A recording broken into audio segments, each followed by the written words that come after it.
Good morning बच्चों। मैं नंद किशोर, सिद्धार्थ शिक्षक सदन, सीनियर सेकेंडरी स्कूल सुजित रोड में आपका स्वागत है। और आज हम कक्षा 10th विषय सामाजिक खंड फर्स्ट और पार्ट सेकेंड भारत में राष्ट्रवाद पढ़ने जा रहे हैं। इसका पार्ट 2। उससे पहले प्यारे बच्चों एक बात कहना चाहूँगा आपसे कि अभी तक हमने जो चारों खंड थे उसमें हमने 4 चैप्टर कंप्लीट कर दिए। जो कि सामाजिक फर्स्ट थी, उसमें पहला पार्ट क्लियर किया। उसके बाद उसी कॉपी के पिन पेज की उस तरफ हमने भूगोल का फर्स्ट चैप्टर किया। तो एक कॉपी में 2 पार्ट हो गए। और दूसरी कॉपी ली हमने जिसमें लोकतंत्र का फर्स्ट चैप्टर और पिन पेज की उस तरफ हमने अर्थशास्त्र का चैप्टर किया। और आज हम वापस सामाजिक फर्स्ट का चैप्टर नंबर 2 पढ़ने जा रहे हैं और जिसका नाम है भारत में राष्ट्रवाद। तो प्यारे बच्चों, भारत में राष्ट्रवाद में देखिए, भारतीय इतिहास का रूप बहुत ही बड़ा है। यानी कि भारत का इतिहास बहुत बड़ा है। अगर पढ़ना चाहें तो बहुत कुछ इसमें पढ़ सकते हैं। इसमें हम सबसे पहले देखते हैं कि अंग्रेजी शासन के पहले भारत एक बड़ी शक्तिशाली और विकसित देश था, जहां गुप्त साम्राज्य, दिल्ली सल्तनत का शासन था। और गुप्त साम्राज्य को हम एक स्वर्णिम काल कह सकते हैं। और इस प्रकार ब्रिटिश सरकार ईस्ट इंडिया कंपनी बनकर आई और उसने अपनी आर्मी बढ़ाई। और प्लासी का युद्ध, देखिए अंग्रेजों का जो भारत में प्रवेश हुआ वो प्लासी का युद्ध था, ठीक है ना। बंगाल में प्लासी का युद्ध कब हुआ? 23 जून 1757 को। कंपनी की सेना ने रॉबर्ट क्लाइव, कौन थे उस समय? रॉबर्ट क्लाइव के नेतृत्व में और नवाब सिराजुद्दौला के बीच युद्ध हुआ, जिसमें सिराजुद्दौला की हार हुई और हार के साथ ही अंग्रेज जो है भारत में प्रवेश कर गए, बंगाल पर कब्जा कर लिया और ब्रिटिश राज स्थापित हो गया। अब धीरे धीरे अंग्रेज यहाँ व्यापारी बनकर तो आए, लेकिन अपने धीरे धीरे वहाँ पैर पसारने लगे और एक कंपनी के रूप में वहाँ स्थापित हो गए। और फिर उन्होंने पूरे भारत पर ही कब्जा कर लिया। यानी कि 1757 से लेकर 1947 तक 200 वर्ष तक भारत पर राज किया इन्होंने। और इस बीच बहुत सारी घटना हुई, बहुत सारे लोग शहीद हुए, बहुत सारे लोगों ने संघर्ष किया। और इसी बीच प्रथम विश्व युद्ध और खिलाफत और असहयोग आंदोलन। तो देखिए, सबसे पहले प्रथम विश्व युद्ध 1914 हुआ। कब हुआ? 1914 में शुरू हुआ और 1918 में ख़त्म हो गया। भारत पर अंग्रेजी शासन शुरू हुआ और अंग्रेज़ों के रक्षा व्यय में भी भारी इजाफा हुआ। और फिर इसी के साथ ही इन्होंने कर्ज के लिए भी करों में वृद्धि कर दी, टैक्सेस बढ़ा दिए, सीमा शुल्क, बॉर्डर शुल्क जो होता है वो भी बढ़ा दिया और आयकर भी प्रारंभ कर दिया। कई प्रकार के इन्होंने लगान लेना शुरू कर दिया, सीमा शुल्क बढ़ा दिए गए और टैक्सेस भी इन्होंने शुरू कर दिए। अब देखिए, 1918 से लेकर 1918 से 19 तथा 1920 से लेकर 21 तक का जो काल देखिए, इस समय फसलें खराब हो गई, अनेक क्षेत्रों में फसलें खराब हो गई और खाद्य पदार्थों में भी भारी कमी आ गई। और और उस समय कई अकाल भी पड़ गया, महामारी भी हो गई। तो देखिए, अब फ्लू की महामारी फैल गई, चारों तरफ फ्लू की महामारी फैल गई और 1921 की जनगणना के अनुसार, जनगणना जो है वो हर 10 साल बाद होती है, तो 1921 की जनगणना के अनुसार दुर्भिक्ष ने अकाल पड़ा और फ्लू की महामारी के कारण कम से कम 120 से 130 लाख लोग मारे गए।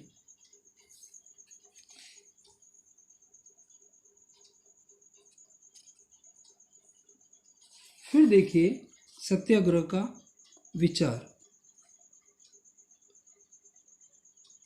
महात्मा गांधी जनवरी 1915 में भारत लौटे थे। इससे पहले वो कहाँ थे? दक्षिण अफ्रीका में। कहाँ थे वो?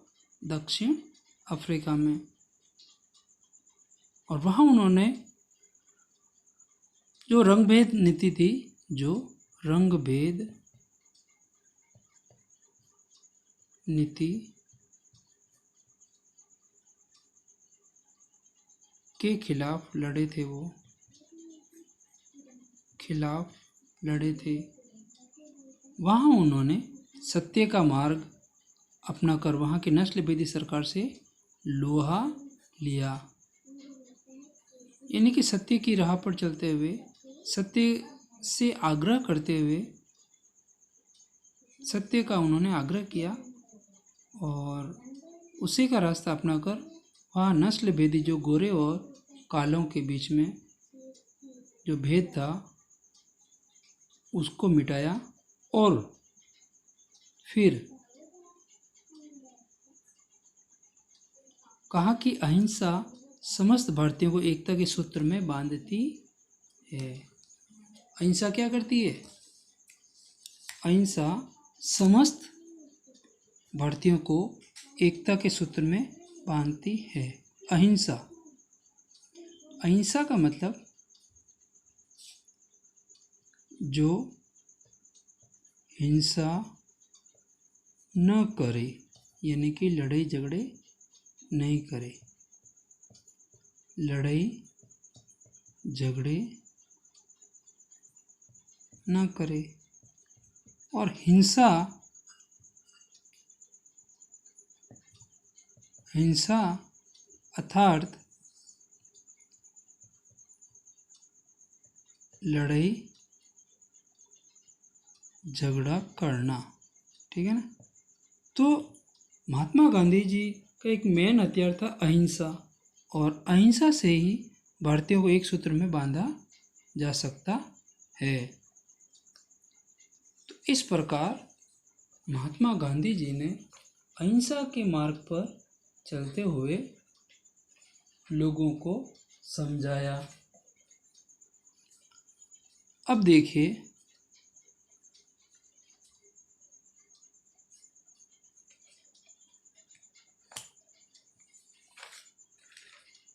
तो इस प्रकार गांधी जी ने अहिंसा के मार्ग पर चलते हुए लोगों को समझाया और फिर इन्होंने भारत में आकर के किस प्रकार अहिंसा के मार्ग पर चलते हुए उन्होंने 1915 में जब वो भारत आ गए तो उस समय उन्होंने सत्य का मार्ग अपनाकर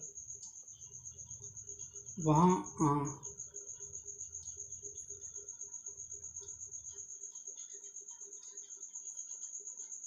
अपनाकर उन्होंने आंदोलन चलाया, सत्याग्रह आंदोलन चलाया। तो सबसे पहले उन्होंने 1916 में चंपारण का बिहार, ठीक है, बिहार की राजधानी पटना, ठीक है। अब ये चंपारण में जो है नील की खेती होती थी। क्या होती थी? नील की खेती, नील की खेती होती थी और बागानों की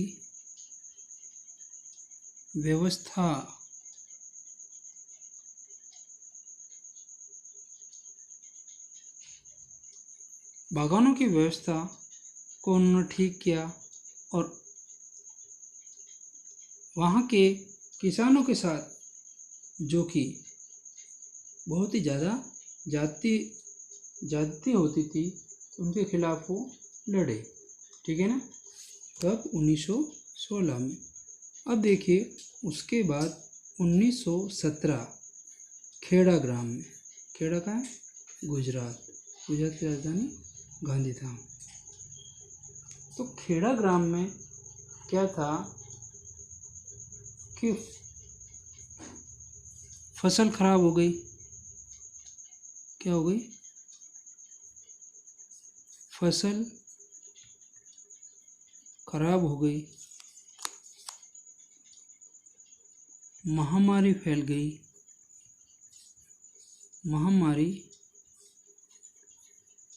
गई।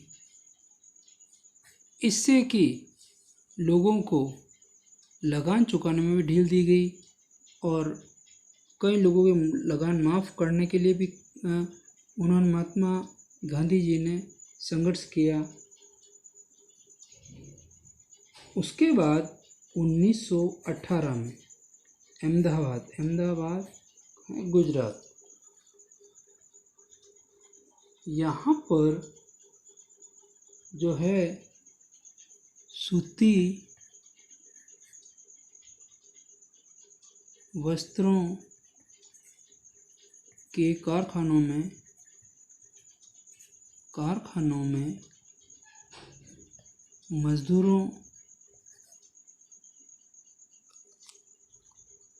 मजदूरों के लिए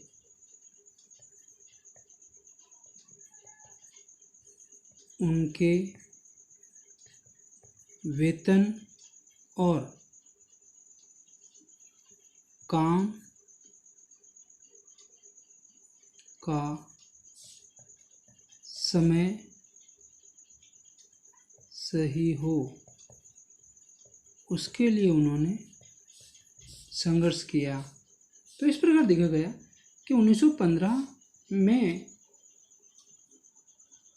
दक्षिण अफ्रीका से भारत आने के बाद 1916 में चंपारण बिहार में नील की खेती और बागानों के खिलाफ उन्होंने संघर्ष किया और 1917 में खेड़ा गुजरात में उन्होंने कई लोगों की फसलें खराब हो गई बाढ़ से और महामारी फैल गई, तो वो लगान नहीं चुका पाए, तो लगान के लिए भी उन्होंने संघर्ष किया। और उसके बाद 1918 में अहमदाबाद गुजरात में सूती वस्त्रों के कारखानों में मिल मजदूरों के वेतन और कार्य की समय सीमा के लिए भी उन्होंने संघर्ष किया। तो इस प्रकार महात्मा गांधी जी ने अपना रोल निभाया। रॉलेट एक्ट में देखिए 1919 में अंग्रेजी सरकार ने एक कानून पास किया। कब? रॉलेट एक्ट 1919 में अंग्रेजी सरकार ने कानून पास किया जिसका नाम था रॉलेट एक्ट। इस कानून के जरिए सरकार को राजनीतिक गतिविधियों को कुचलना था। देखिए भारत में जो राजनीतिक गतिविधियाँ चल रही थी, तो अंग्रेजों ने क्या सोचा कि वो अगर हमारे खिलाफ चले गए तो जो हमारी जो गतिविधियाँ वो सारी रुक जाएगी। तो इन गतिविधियों को कुचलने के लिए एक रॉलेट एक्ट जो कि 1919 में पास किया गया। इसके तहत क्या होता था? रॉलेट एक्ट के तहत क्या होता था कि राजनीतिक कैदियों को, जो लोग नेता थे, राजनीति करते थे, अंग्रेजों के खिलाफ कुछ बोलते थे, सभाएं करते थे, लोगों को जागरूक करते थे, तो उन राजनीतिक कैदियों को 2 साल तक 2 साल तक बिना मुकदमा चलाए जेल में बंद रखने का अधिकार मिल गया था। तो अंग्रेजी सरकार ने क्या सोचा कि जो राजनीतिक गुरु बन रहे हैं उनको 2 साल तक बिना मुकदमा चलाए जेल में बंद रखने का अधिकार मिल गया कि वो नहीं छूटेंगे। बिना किसी प्रकार का कोई मुकदमा नहीं चलेगा। मुकदमा चलेगा तो कोई न कोई फैसला आएगा, तो बिना मुकदमा चलाए जेल में बंद रख सकते थे, वो अधिकार मिल गया। उसके बाद गांधी जी ने ऐसे अन्यायपूर्ण कानूनों के खिलाफ अहिंसा से नागरिक अवज्ञा चाहते थे। नागरिक अवज्ञा चाहते थे, तो इन्होंने अन्यायपूर्ण कानून के खिलाफ अहिंसा के रास्ते पर चलते हुए नागरिकों से आग्रह किया कि वो जो है अंग्रेज़ों की आज्ञा का पालन नहीं करें, उनको नेग्लेक्ट कर दें, उनकी आज्ञा को नहीं माने। और इस प्रकार नहीं मानेंगे तो और नहीं झगड़ा होगा, नहीं किसी पर कोई बात होगी। तो उस कानून के खिलाफ शांतिपूर्वक वो कार्य कर रहे थे।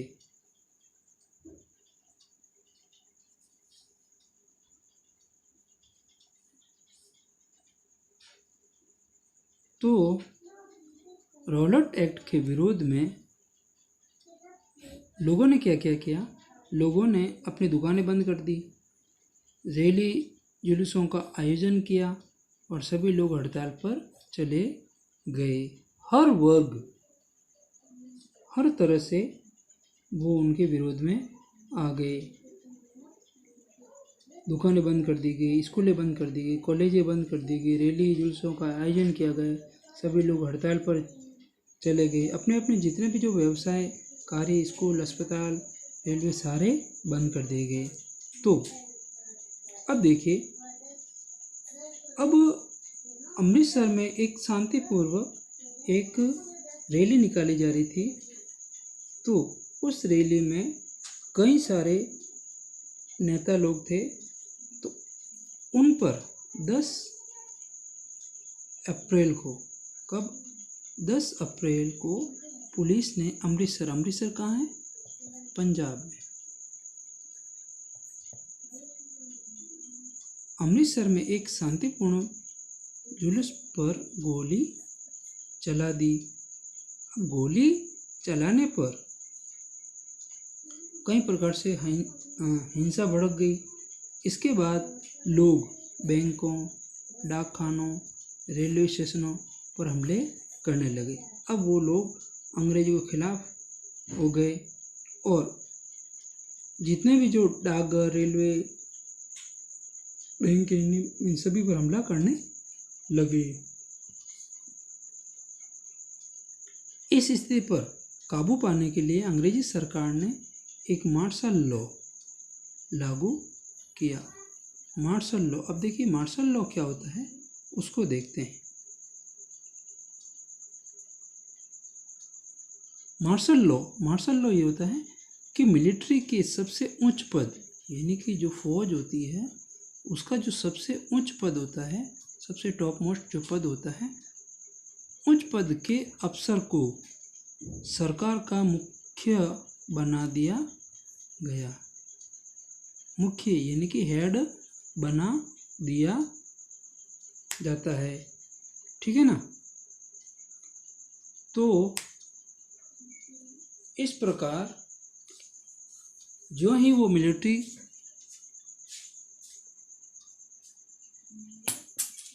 के अफसर को उच्च पद पर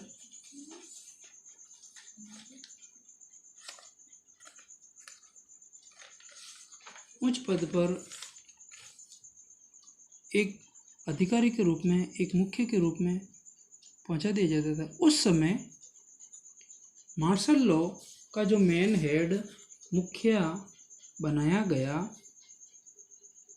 वो उस समय भारत में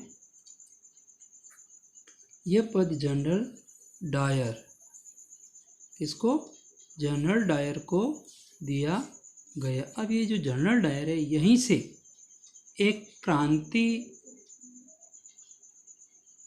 उग्र हो जाएगी। और जनरल डायर ने किस प्रकार कार्य किया वो देखते हैं। तो देखिए, सबसे पहले जलियांवाला बाग हत्याकांड। अब यहाँ से जनरल डायर की करतूतें शुरू हो रही हैं। तो सबसे बड़ा कांड हुआ जलियांवाला बाग हत्याकांड। ये कब हुआ? 13 अप्रैल। कब हुआ? 13 अप्रैल 1919 को अमृतसर के जलियांवाला बाग में बैसाखी का मेला देखने के लिए लोग जुटे थे और वहाँ पर एक सभा भी हो रही थी। उस सभा में लोग इकट्ठे हुए थे और सभा चल रही थी, बैसाखी का मेला चल रहा था।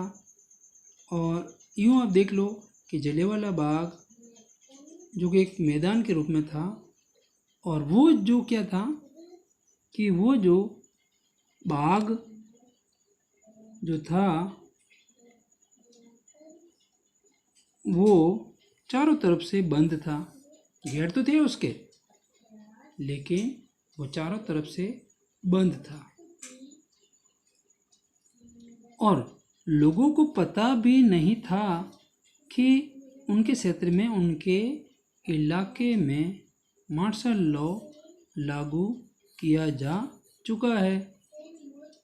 कि मार्शल लॉ में क्या होता है कि लोगों को वहाँ बंद कर दिया जाता है, पकड़ दिया जाता है। किसी प्रकार से कोई भी वहाँ बिना इजाज़त के घूम फिर नहीं सकता है।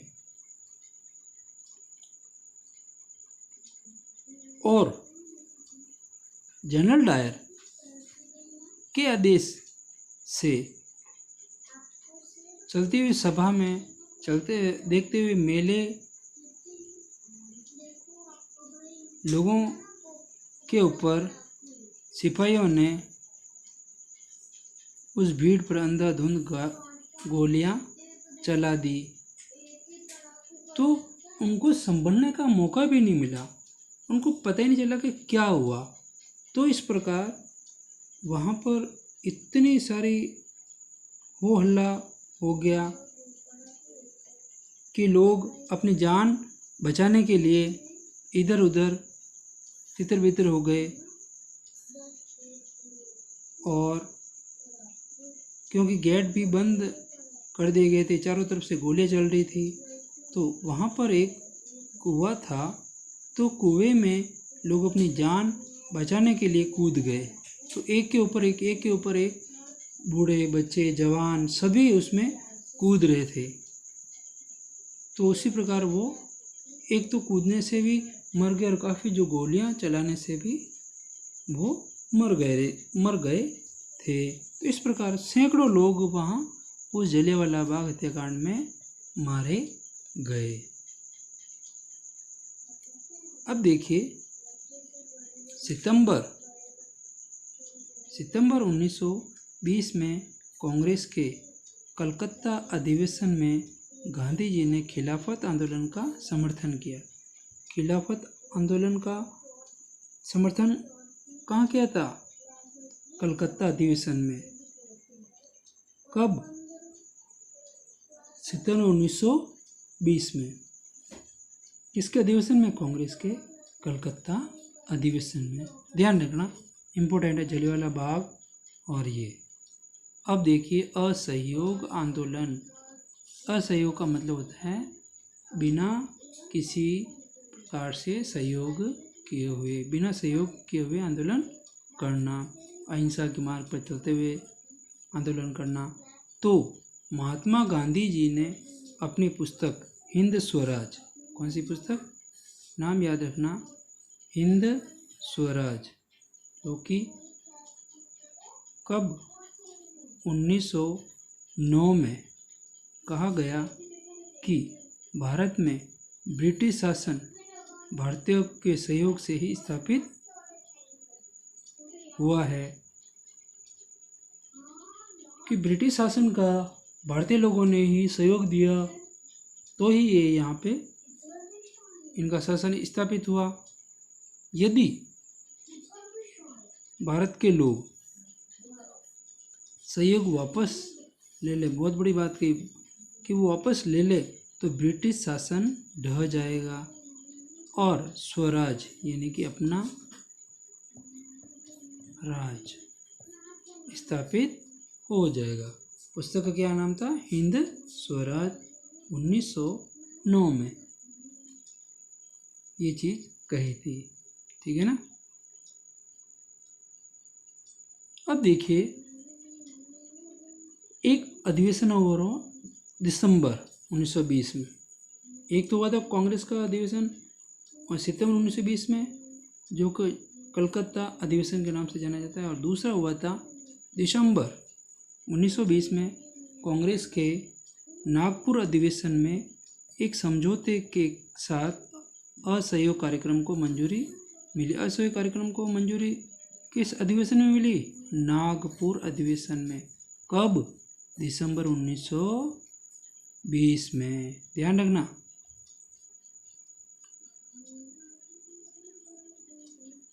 अब देखिए, असहयोग खिलाफत आंदोलन जनवरी 1921 में प्रारंभ हुआ। असहयोग खिलाफत आंदोलन की शुरुआत शहरी मध्यम वर्ग की भागीदारी के साथ शुरू हुआ। ठीक है ना। अब ये जो असहयोग आंदोलन के समर्थन में और खिलाफत आंदोलन, जो कि गांधी जी व मोहम्मद अली व शौकत अली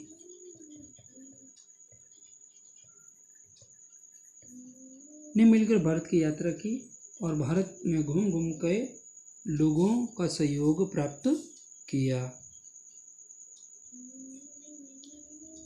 इसमें विद्यार्थियों ने स्कूल कॉलेज छोड़ दिए तथा लोगों ने विदेशी कपड़ों का बहिष्कार किया। विदेशी कपड़ों की होली जलाई गई। विद्यार्थियों ने स्कूल कॉलेज छोड़ दिए। जो वो टीचर्स थे उन लोगों ने भी वहाँ से अपने त्यागपत्र दे दिया। शहरों के साथ साथ ग्रामीण क्षेत्रों में भी ये असहयोग आंदोलन फैल गया।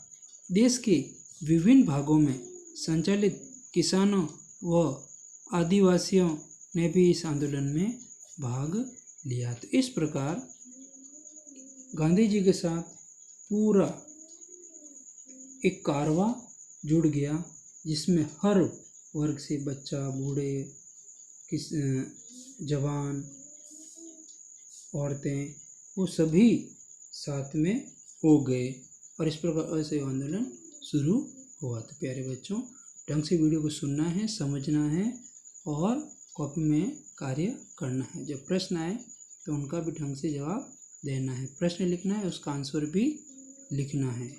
ठीक है ना। Thank you.